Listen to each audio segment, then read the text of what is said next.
All right, everybody, welcome to our next topic, which is variables, concepts, and measures. So this is meant to be sort of an overview of terminology we'll be using and hopefully a review of some terminology that you have heard in your statistics courses. We're going to learn some of the important differentiations between types of data that will ultimately indicate what types of tests we can run on our research projects. So let's just go ahead and get started. So first off, what is a variable? So the word variable should sound a little bit familiar. The root word in here being the same as for variance.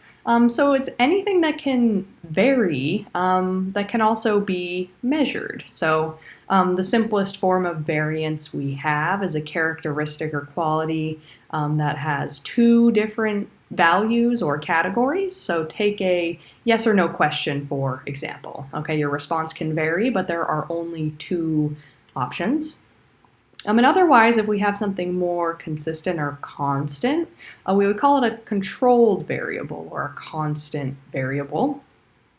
So as I mentioned, variables are rooted in statistics. Variable is a statistics term, and variables are quite useful because it helps us to categorize and organize our data. In fact, we like to put our data into as small of boxes as we can, and we do that by organizing them by different types of data. So we'll be taking a look at the four major types of data here. But before we do, we'll talk about another important type of concept here, being a concept. So concepts are sort of large, overarching phenomena or ideas that encompass our variables of interest. So let's take, for example, something like, let's see, what do we want to do? Maybe life satisfaction, all right? So say you want to measure somebody's life satisfaction, all right? Well, we could treat that as a variable, right? Have somebody respond to a question, maybe, how would you rate your life satisfaction on a scale of 0 to 10? But if we think about it in smaller parts, we might think of other small variables that contribute to life satisfaction, maybe our social satisfaction, our career satisfaction, our romantic satisfaction. The list goes on, right? Maybe satisfaction with our family relationships. So this is actually an idea that comes from multivariate statistics, meaning that we have latent variables. So our concept or our big idea would be called something like a latent variable, which really means a combination of many variables. So this leads to this kind of criticizing of the use of variables in science because we're often only looking at one variable within the scope of a much larger concept. So I have here that variables are what we create to try and measure concepts. So no one variable will ever get at an entire concept of interest, but remember, we like to have our variables in neat and tidy boxes so that we can organize them and run analysis with them separately to help to answer our questions. All right. So here's a reminder of some very important variables. So we'll talk about these and then we'll talk about our four major types of data. But this is meant to be a reminder and sort of a different approach to the independent and dependent variable. So previously I had mentioned that I like to think of these very simply as predictors and outcomes. Predicting variables and outcome variables. I think that's the easiest way to look at it. So if we look at this graph over here, we have amount of fertilizer and plant growth. The predictor would be the amount of fertilizer you give. The outcome would be the height of the plant, all right? So in most research situations, we'll have just that, a clear predictor and a clear outcome. But a definition of the independent variable that you've maybe heard before, so I do like to brush on it, is that the independent variable is manipulated by the researcher. All right, so if we take this example, fertilizer for a plant, of course we could manipulate that, right? But we'll talk about some variables later that aren't so easy to manipulate. So that's why I like to make us careful when we approach this word manipulated, because it's not always as clear-cut as this, but no less it is a way that the independent variable is talked about a lot, so I want to make sure that we touch on it. All right, so now we're moving into four major types of variables or major types of data. We have nominal variables, we have ordinal variables, we have interval variables, and we have ratio variables. So we're going to talk about each of them in order, and we'll talk about how they sort of play on each other or where they differ from each other. So first we have nominal variables. So here's a word we can use to describe nominal variables. Qualitative, meaning it describes the quality of something as opposed to the quantity of something. We'll talk about quantitative variables next. Or categorical. Nominal is synonymous with categorical, meaning that we have categories that we place these data into. Back to our idea where the simplest variables have 2 points that vary, we can have categories that are this simple, right? You fall into one of 2 categories. This would be a binary variable, or a dichotomous variable, or a binomial variable, because of course we have to have multiple words for the same thing. But again, think of this as maybe a true or false question on an exam. That would be nominal data, right? You fall into one category or the other. We don't necessarily assign a point value to it, although we could, right? But there's no inherent value to true or false, right? Those are simply categories. We can have more than 2 categories. We can have lots of categories. We can take something like ethnicity, right, where we have a long list and you choose which category or categories you belong to off of that list. So where this gets a little tricky is people like to add, and including us, we're going to code data in the future. People like to add numeric identifiers to nominal data. Take something like a zip code. All right, I have a local zip code here. Just because there's a numeric value here, it doesn't mean that another zip code of a greater value means a greater quantitative value, all right? It just means a difference in quality, right? Or in this case, different geographic location. So we often slap numbers onto categories for our own organization, but it doesn't mean that one, in this case, area has a greater value than the other. All right, so that's nominal variables. The kind of key word here is categories. All right, these are categories, and we'll sort of leave it at that. All right, next up we have ordinal variables. All right, so ordinal variables are a little bit what they sound like. They move in a ranked order. All right, so ranked order is our kind of key word here. So we add a value to each thing being measured that indicates a relative order on some characteristic. So an example that I like to use is rating peppers from the most spicy to the least spicy. We could come up with some different types of peppers, all right? Maybe we can come up with some non-spicy peppers, things like bell peppers, pepperoncinis, jalapenos. We can come up with some very spicy peppers. We can say maybe ghost peppers, Scotch bonnets, habaneros. All right, so we have a general rank order here, right? We could rank those 6 peppers from the most spicy to the least spicy. And then we have some sort of quantitative information, right, that one is greater than the other. But what we miss out on with ordinal data is equal intervals between our measurements. So what does that mean? That means that the relative spiciness between, say, a bell pepper and a jalapeno is not equal to the relative difference in spice as there is between a Scotch bonnet and a ghost pepper, right? Even if they're one away from each other on our ranked ordered list. So this is sort of the pitfall here. But it's a great way to organize data into some type of quantitative or ranked order list. I also include women's dress sizes here because they're a little bit of an enigma, right? They're ordered 0, 2, 4, 6, 8, and beyond in even numbers. But the difference in size between, say, a 0 and 2 is not necessarily the same difference in size between a 6 and an 8, right? Although we can say with certainty that an 8 is bigger than a 6 and that a 2 is bigger than a 0. All right, so I'll give maybe a more well-known example of this. So we've maybe seen something like this before. Okay, these are measurements of pain measurement scales. This general scale is used nearly worldwide in order to get an indication of pain.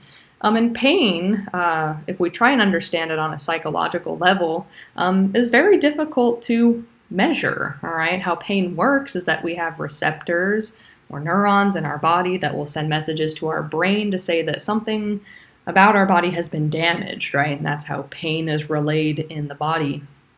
But there's no way for us to say prick someone's finger, take their temperature, and know how much pain they're in.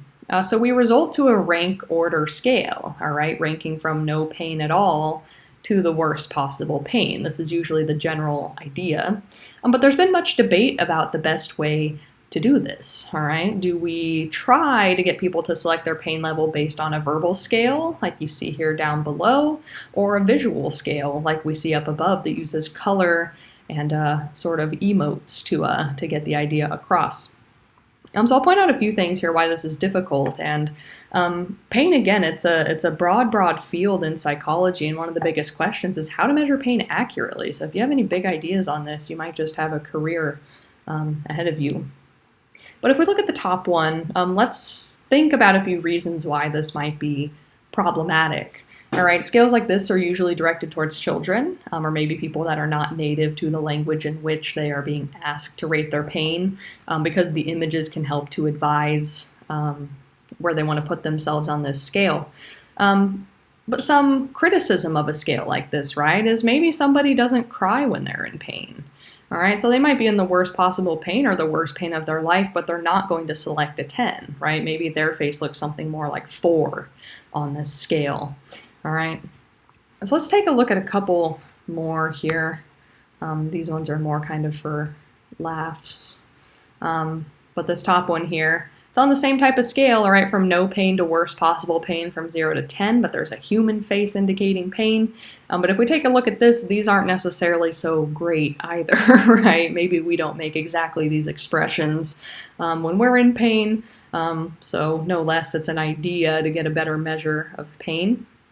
And then below we have a cute one, right, directed towards kids. Finn the human here expressing different levels of pain. They're using a few different methods to do so, from the facial expression to the color of his face. So this sort of bridges the gap between ordinal data and what we're going to talk about next, which is interval data. So remember, ordinal data moves in a rank order. And interval variables, or interval data, there's equal intervals or equal increments between 2 points on the scale. So remember that this is something that we do not have with ordinal data. So if we have a ranked order list of characteristics, the distances between any 2 sets of data on that list are not guaranteed to be an equal distance apart. So interval variables, they're on a number line with equal distances in between. And then the first bit that I have here is about the difference between interval and ratio scales. So we're going to talk about ratio scales next, so just sort of keep this in your mind, is that interval and ratio variables are almost identical in function.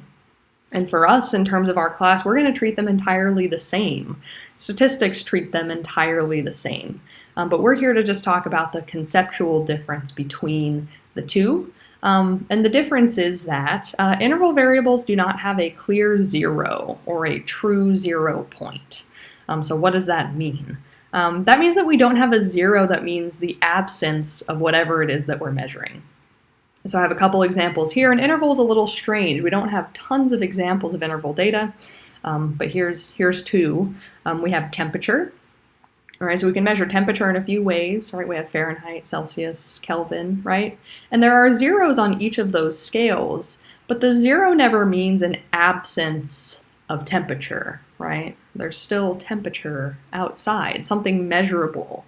So 0 is more of a label for a particular level of temperature, right? But it's not a true 0 that's universal across the measurement. Sell-by dates, or really just dates in general, all right? Here we might get a little controversial, but there's no universally agreed upon 0 day, right? We don't really have an agreement on a time, right, or a date which we could point to as 0. All right, so we can think of other variables that might have the same sort of difficulty, right, where we can't place a true 0 on the scale of measurement. So ratio variables, remember, are going to be just about the same. However, there has to be a 0 point on the scale, which indicates zero measurement of whatever it is that we are measuring. So let's take a couple examples. Okay, maybe weight, all right? If you're trying to weigh something on a scale, if the scale is telling you 0 weight, that means that there's an absence of weight on that scale, right? 0 is meaningful. A test score, you can get a 0 on a test, right? That's not good, but you can. It means an absence of a score or an absence of credit on that particular test. And then income, let's think about income. Can you have 0 income? You can, right? Tragic, but you can. Can you have negative income? You can, right? That's even more tragic. That's called debt, right? But you can have positive income as well. But what's important here is that the 0 means something, right? The 0 means an absence of income. And we also have equal intervals between our measurements, right? So you can basically be $20,000 in the green or $20,000 in the red, but no matter how you slice it, it's the same amount of money, all right? So that's where our equal intervals come in. And so again, this is just meant to be sort of an overview of these ideas, and we're going to start putting them into practice when we're running our different statistical exercises in the class. This is important because it dictates what type of analysis we can do, right? We can't get a mean of categorical data, but we can get a mean or an average of this type of data. So it dictates much of what we do. Those are our 4 major distinctions or types of data. But now we're going to talk about some other types of variables. And here I just have I think this is pretty nifty. This is just sort of a flow chart of the ideas we just talked about. Nominal variables are kind of off on their own because they're categories, and the rest are considered qualitative. So hopefully this can sort of help to guide you. I think they summarize this quite well here. All right, so now we're on to subject variables. So this is a sort of overarching type of variable. So these are variables that cannot be manipulated by the researcher. So remember this word manipulate. It's often used for the independent variable, although I fear that it can be a little confusing, and this is why. There are variables that we can't manipulate, right? For our study, right? We can't have somebody come in and we can't manipulate their gender, their ethnicity, their sex, or their age. Those are things that are inherent about the person, what they walk into the room with, right? We can't change, say, their level of education for the sake of our study. But oftentimes we want to use these types of variables as our predicting variables, right? Maybe someone's age predicts their life satisfaction, right? Maybe someone's academic background predicts their career success. So it's not to say that we can't use these as predicting variables, it's just that we cannot manipulate them. So I say, can we make it our independent variable? And I say, kind of, all right, we can, as long as we accept that we can't manipulate that variable. And we talked about causality before. We need to do an experiment to indicate a cause, and to do an experiment, we have to manipulate our independent variable. So again, this is just sort of the verbiage of research, right? If you want to do a study on one of these variables as your independent variable, you're not going to be able to manipulate an experiment in the same way you would if you were using more easily manipulated variables. All right. And then lastly here we have operational definition. So no matter what type of variable you're working with, you'll need to define how you are measuring that variable. This might seem sort of straightforward, but we can think of a few examples where it's maybe not, right? Let's think about happiness. All right, happiness seems like an easy enough variable to investigate, but how do we define happiness, right? Happiness in your day-to-day life, general happiness, happiness with your career, happiness with your education, happiness with your family, right? We can kind of dig in to all the different variables that would contribute to happiness. But regardless, if you want to measure something in your study, you need to define how you will be measuring that variable. So other researchers can come along and see if you kind of agree on how we're defining that variable. So I like this image here. It talks about a few different ways that we can measure intelligence, and we can kind of look at these and decide whether we think they're adequate. So we have here measuring intelligence by using the verbal SAT. We have measuring intelligence by the speed of someone repairing an engine, calling this a behavioral definition of intelligence. And then we have just a ridiculous definition on the bottom, right? So this might seem a little crazy, right? But intelligence tests, if you actually want to give a standardized intelligence test, it can take upwards of 4, 6, 8 hours. So maybe you want to measure intelligence in a different way, so you operationally define it as one of these things. Well, another researcher might come along and say, hey, that's not what intelligence is to me, right? Or that's not how I want to measure intelligence. So we'll be doing operational definitions of the variables that we choose to use in our papers. That's part of writing a research report, is explaining your variables and how you're defining them in terms of their measurement. All right, so that's all for variables, concepts, and measures. I will see you all over on our next video.